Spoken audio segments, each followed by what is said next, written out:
साईं शरणम भवभय हरणम। ओम साई राम। मित्रों, आज का ब्लॉग आप सभी हमारे साईं परिवार के लिए विशेष लाभकारी और कल्याणकारी है, क्योंकि आज के ब्लॉग में अपने साईं परिवार के लिए बहुत ही विशेष उपाय लेकर के आए हैं, जो बाबा ने अपनी लीलाओं के माध्यम से उपदेश दिया था। इन उपायों के बारे में आज यही उपाय हम लेकर के आए हैं, जो आपकी समस्त मनोकामनाओं को पूर्ण करेगी।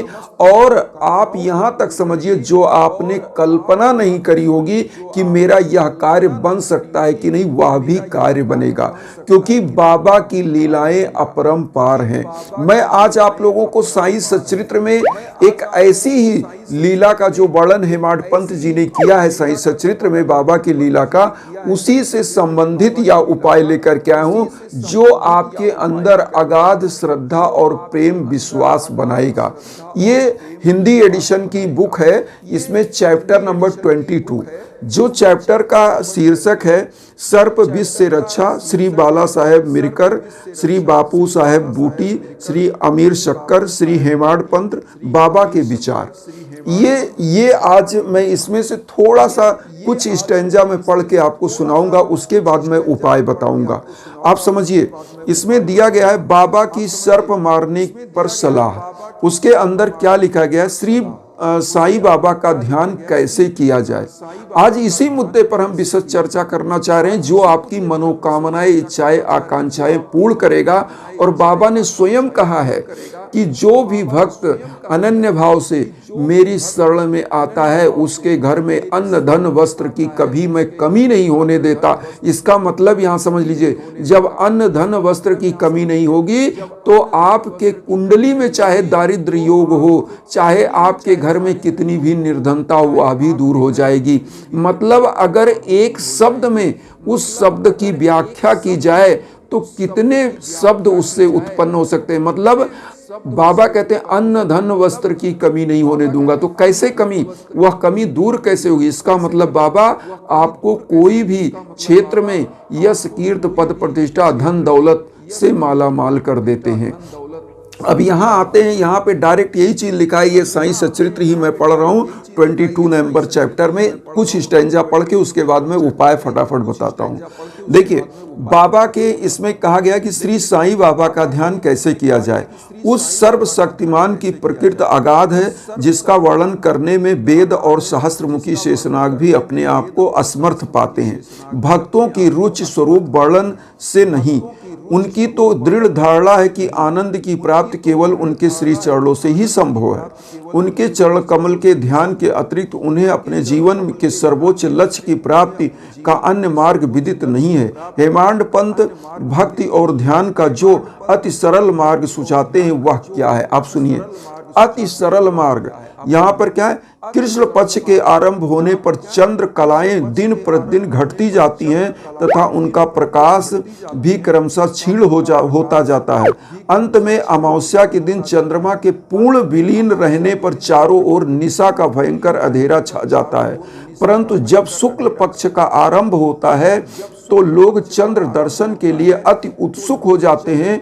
उनके बाद द्वितीया का जब चंद्र अधिक स्पष्ट नहीं होता, तब लोगों को वृक्ष की दो शाखाओं के बीच से चंद्र दर्शन के लिए कहा जाता है। और जब इन शाखाओं के बीच उत्सुकता और ध्यान पूर्वक देखने का प्रयत्न किया जाता है, तो दूर क्षितिज पर छोटी सी चंद्र रेखा के दृष्टिगोचर होते ही मन अति प्रफुल्लित हो जाता है। इसी सिद्धांत का अनुमोदन करते हुए हमें बाबा के श्री दर्शन का भी प्रयत्न करना चाहिए। बाबा के चित्र की ओर देखो और वहां पर देखने के बाद आपको क्या कहना चाहिए, क्या मन में धारणा बनानी चाहिए, ये चीज बताया गया है। बाबा कितना सुंदर है। वह पैर मोड़ कर बैठे हैं, दाहिना पैर बाएं घुटने पर रखे हैं, बाएं हाथ की उंगलियां दाहिने चरण पर फैली हुई हैं, दाहिने पैर के अंगूठे पर तर्जनी और मध्यमा अंगुली फैली हुई है। इस आकृति से समझा जा रहे हैं, यदि तुम्हारे मेरे आध्यात्मिक दर्शन करने की इच्छा हो तो अभिमान शून्य और विनम्र होकर उक्त दो अंगुलियों के बीच से मेरे चरणों के अंगूठे का दर्शन करो। तब कहीं तुम उस सत्य का स्वरूप करने में सफल हो सकोगे। भक्ति प्राप्त करने का यह सबसे सुगम पथ है। अब यहाँ पर जो यहाँ बताया गया है, इसकी व्याख्या मैं एक दो चार लाइनों में मैं बता दूं, हालांकि व्याख्या करने में कोई समर्थवान नहीं है। बाबा की किसी भी, हेमाड पंत जी स्वयं लिखते हैं कि बाबा की लीलाएं ऐसी हैं जिनका वर्णन कर पाना अपने आप में असंभव है, शब्दों में बांध पाना असंभव है, लेकिन बाबा के ही इच्छा से उन्होंने इस साई सच्चित की रचना की थी। तो बाबा ने कहा भी कि वो तो डर गए कि मैं बाबा की लीलाओं की रचना कैसे कर सकता हूं, मैं तो एक अदना सा इंसान हूं। तब बाबा ने कहा कि तुम जो भी लीलाओं का लिखने का कोशिश करोगे वह तुम्हारे मस्तिष्क में मैं लाता रहूंगा और तुम मेरे शब्दों का वर्णन करोगे। तो ये साई सच्चित बाबा की लीलाओं का स्वयं बाबा ने जो उनके दिमाग में दिया उसका वर्णन है। तो यहाँ पर वह वर्णन है। अब यहाँ पर आते हैं, बाबा ने जो बात कही है वह आप समझिए। बाबा ने जो बात कही है कि जो भी भक्त अनन्य भाव से, मतलब यहाँ अहंकार शून्य होकर के, आपके अंदर ईगो नहीं होना चाहिए, आपके अंदर किसी भी प्रकार की कोई भी ऐसी भावना नहीं होनी चाहिए किसी के गलत करने का, किसी के अहित करने का। बाबा के सम्मुख एकदम से आपको शरणागत हो जाना है, अहंकार शून्य होकर, कि आपके अंदर कोई सामर्थ्य नहीं है, जो सामर्थ्य है वह आपके गुरुदेव करेंगे, साईनाथ करेंगे। ऐसी धारणा के साथ जब आप नतमस्तक होते हैं तो बाबा स्वयं आपको बचाते हैं। इसी 22 नंबर चैप्टर में ही आप पढ़ेंगे, जो सर्प की कथा है ना, उसमें जो मिरकर साहब थे वो गंतव्य स्थान के लिए बाबा का दर्शन करके निकलना चाह रहे थे। वहां पर बाबा के पास मस्जिद में आए, बाबा से जो है चरण स्पर्श किया और अपने स्वास्थ्य के बारे में चर्चाएं की। वहां से जाने लगे तो बाबा ने उन्हें सर्प की एक कथा बताई और वही उनके ऊपर एक तरह से काल की तरह घूम रहा था कि सर्प दंश उनको हो सकता था, उनकी मृत्यु हो सकती थी। इसीलिए बाबा ने जब वह जाने लगे मिरकर साहब, तो श्यामा को भी उनके साथ भेज दिया कि जाओ तुम इनके साथ रहना। तो वो लोग एक मंदिर में गए, वहां पर रुके कुछ देर, कार्यालय वहां बंद था तो वहां इधर उधर की बात कर रहे थे। अचानक से एक सर्प आता है और उनके जो उन्होंने धोती पहनी हुई थी, पहले जमाने में धोती ही पहनते थे, तो वह धोती मिरकर साहब के उसी पर वह सांप सी सी की आवाज करके चल रहा था। तब तक वहां पर जो एक चपरासी था वह लालटेन लेकर आया, देखा एक सांप उनके ऊपर ही चढ़ रहा था। डंडे से लोगों ने उसको हटाया, फिर जाकर उनका जान बचा। तो यहाँ पर समझिए, बाबा आपके कष्टों को पहले ही जान लेते हैं और उसका निवारण किसी न किसी रूप में आपके पास भेजते हैं। मैं ये नहीं कहता यह वीडियो ही आपका निवारण है, लेकिन कोई ना कोई ऐसा माध्यम बनाते हैं। बाबा स्वयं कहते हैं, बाबा ने जो कहा था वह समझिए, 11 वचन जो बाबा ने दिया था, जो शिरडी में आएगा आपत दूर भगाएगा, चढ़े समाधि की सीढ़ी पर, पैर तले दुख की पीढ़ी पर, त्याग शरीर चला जाऊंगा, भक्त हेतु दौड़ा आऊंगा, मन में रखना दृढ़ विश्वास, करे समाधि पूरी आस, मुझे सदा जीवित ही जानो, अनुभव करो सत्य पहचानो, मेरी शरण आ खाली जाए हो तो कोई मुझे बताए, जैसा भाव रहा जिस जन का वैसा रूप हुआ मेरे मन का, भार तुम्हारा मुझ पर होगा, वचन न मेरा झूठा होगा, असहायता लो भरपूर, जो मांगा हुआ नहीं है दूर, मुझ में लीन वचन मन काया, उसका ऋण ना कभी चुकाया, धन्य धन्य वह भक्त अनन्य, मेरी शरण तज लेना। मतलब बाबा ने क्या कहा है, मुझे सदा जीवित ही जानो, अनुभव करो सत्य पहचानो।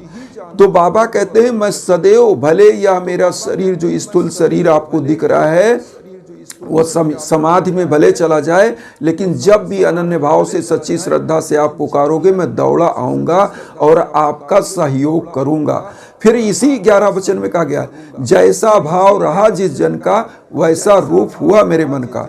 मतलब बाबा कहते हैं, जिस भाव से आप मुझे पुकारोगे उसी भाव से मैं आपके पास आ जाऊंगा और आपका कल्याण करूंगा। तो यहाँ पर अब आते हैं उपाय पर। चूंकि मैं ये भी कहूँगा कि आपके पास अगर साई सच्चित है तो जरूर इस चैप्टर को पढ़िएगा और आपको इस चीज के बारे में पता चलेगा। तो बाबा ने जो अपने भक्तों को मैसेज दिया है, अगर साईं सच्चिद के एक एक चैप्टर को डेली पढ़ा जाए तो भी हमारे जीवन की समस्त दुख दर्द समस्त चीजें समाप्त हो जाएंगी। तो मैं तो कहता हूं कि आप एक चैप्टर प्रतिदिन पढ़िए, नहाने धोने के बाद, पूजा पाठ के बाद इत्मीनान से बैठ के एक चैप्टर पढ़िए। साईं सचेत का सप्ताह पारायण करिए, एक चैप्टर पढ़िए। लेकिन अब यहाँ आते हैं उपाय। देखिए, जब जीवन में भीषणतम बाधाएं चल रही हों तो बाबा का ध्यान उपाय कैसे करना चाहिए। देखिए, जो हमारा कंसंट्रेशन होता है ना, हम लोग कंसंट्रेशन के लिए ही किसी मूर्ति की पूजा करते हैं। आप इसको समझिए, क्योंकि हम लोग साकार से निराकार की तरफ जाते हैं। क्यों? क्योंकि हम एक अज्ञानी मनुष्य जन है। तो अज्ञानी मनुष्य जन ये सोचता है कि हमारे सामने कोई चीज होगी तभी हमारा कंसंट्रेशन बनेगा। तो जब सामने एक मूर्ति होती है और आप कंसंट्रेशन उस पर बनाते हो कि ये हमारे परमात्मा बैठे हैं, हम उनके सम्मुख बैठे हैं, तो भाव यही होना चाहिए। लेकिन जब आप उस मूर्ति के अंदर एकदम दिव्यता से विलीन होते जाते हो, उसमें आपका ध्यान मग्न होने जाता है, तो आप निराकार हो जाते हो। निराकार किस रूप में? जब आप ध्यान मग्न होते हो तो आपको कुछ दिखाई नहीं देता, आप एकदम से जड़ शून्य हो जाते हो और आप उस निराकार परमात्मा से कनेक्ट होने लगते हो। जैसे आपके घर में टीवी लगी होगी, लेकिन टीवी में वह कौन सा ऐसा चीज है जहां से वह चित्र आ रहा है, जबकि आपके घर में टीवी का कोई कनेक्शन ऐसा नहीं है कि कहीं से आ करके लगा हुआ है। वह ट्रांसपांडर से जो प्रसारण हो रहा है, आपका जो एंटीना होता है उसके थ्रू टीवी में आ रहा है। तो उसी प्रकार से ईश्वर की जो फ्रीक्वेंसी होती है, जब आप निराकार में एकदम कंसंट्रेशन के डीप में जाते हो तो वह फ्रीक्वेंसी आपको मैच करने लगती है, आपके अंदर आने लगती है। और जो साधक उस फ्रीक्वेंसी के लिए लगातार अभ्यास करता है, मतलब लगातार पूजा करता है, लगातार किसी भी सदगुरु की, किसी भी भगवान की पूजा करता है और उस कंसंट्रेशन लेवल पे जाता है, तो उसको वह ऊर्जा अपने आप प्राप्त होने लगती है और ऐसा व्यक्ति सबसे बड़ा रिसीवर हो जाता है उस पॉजिटिव एनर्जी का। तो ऐसे व्यक्ति ही ज्ञानी महात्मा होते हैं, जो अपने जीवा से कुछ भी बोल दे तो वह सत्य होने लगता है। इसीलिए भगवान की पूजा आराधना में कंसंट्रेशन, मतलब जो बाबा ने कहा ना, सच्ची श्रद्धा और शबरी। सच्ची श्रद्धा जब होगी तो आपका कंसंट्रेशन बनेगा। तो बाबा के सम्मुख जो पूजा करना है सच्ची श्रद्धा और शबरी के साथ। आपको करना क्या है? यह उपाय बहुत ईजी है, आप सब लोगों से मैं बता दूं। आप गुरुवार को, जब आपके जीवन में भीषणतम बाधा चल रही हो, तो आप अपने घर में पूजा करें। पूजा करने के बाद किसी साईं मंदिर में जाएं, चाहे अपने घर में ही कुछ फल ले लें।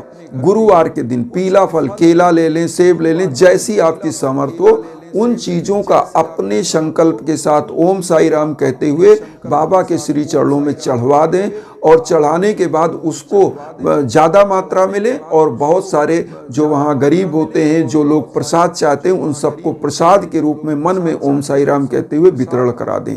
और क्या करें? बाबा को बड़ी सी पुष्पों की हार, जिस भी मंदिर में जाएं, पुष्प की माला बड़ी वाली जो बाबा को पहनाया जाता है मूर्ति, वहाँ के पुजारी से बोलें कि बाबा को यह माला पहनवा दे। वो खुद पहना देंगे और उसके बाद वहाँ बाबा का दर्शन करने के बाद इस प्रसाद को, जैसा हमने बताया, ऐसे वितरण कराएं। आप देखिएगा आपके जीवन से समस्त प्रकार के कष्ट दूर होते जाएंगे, क्योंकि आपके द्वारा कमाए गए धन का जब दशांश का दान होता है, तो वह जो दशांश का दान होने के बाद जो बचा हुआ धन होता है, जो आप सेविंग करते हो, वह होता है धर्म का धन। और वह 1 रुपए आप कहीं लगाते हो तो वह 1000 रुपए, लाख रुपए पैदा करता है। और वह धर्म का पैसा होता है, वह आपकी तरक्की और वृद्धि विकास को बढ़ा देता है। तो यहाँ पर आप जान लें, उपाय यही करना है कि गुरुवार को किसी गुरुवार को आप कुछ फल लें और बाबा को पहनाने के लिए बड़ी सी पुष्पों के हार की माला और यह उपाय भी करवा दें। ये उपाय तो सब लोग करते हैं, बहुत इजी है, आप भी कर सकते हैं। बहुत सारे लोग कहेंगे कि हमारे आसपास साईं मंदिर नहीं, तो हम क्या करें? आप क्या करिए, आपके घर में जो बाबा की छोटी सी मूर्ति है, छोटा सा पोस्टर है, तो एक छोटी सी माला उस मूर्ति के लिए श्रद्धा के साथ लाइए कि आप बड़ी सी माला चढ़ा रहे हैं, और फल लेकर आइए, घर में ही चढ़ा करके भक्तों को, दीन दुखियों को, गरीबों को, परिवार को, सबको वितरण कराइए। और फिर देखिएगा कि बाबा के सम्मुख जो चीजें आप लेकर उपस्थित हो रहे हो वो आपका नहीं है, बाबा ने ही आपको दिया है। आप तो श्रद्धा स्वरूप वहां पर उपस्थित हो रहे हो। तो आपको करना क्या है? किसी गुरुवार को फल का दान करना है। यही जानिए, फल का दान करेंगे तो फल प्राप्त होगा। जिस भाव से करेंगे वह भाव आपका मिलेगा, और वही मिलेगा जो चाहोगे आप, वही मिलेगा। तो यहीं पर आप लोगों से एक चीज और कहेंगे, जब जीवन में भीषणतम बाधा चल रही हो तो यज्ञ आजन हवन पूजन के लिए हम आप लोगों को अब अपने व्हाट्सएप का नंबर भी दे रहे हैं वीडियो के बीच बीच में, और इंस्टाग्राम का लिंक तो देते थे पहले से। तो आप दोनों में से किसी भी प्लेटफॉर्म पे हैं तो उस पर आप आइए, मैसेज करिए, कॉल करिए, निश्चित रूप से आपका कल्याण होगा। इन्हीं भावनाओं के साथ ओम साई राम।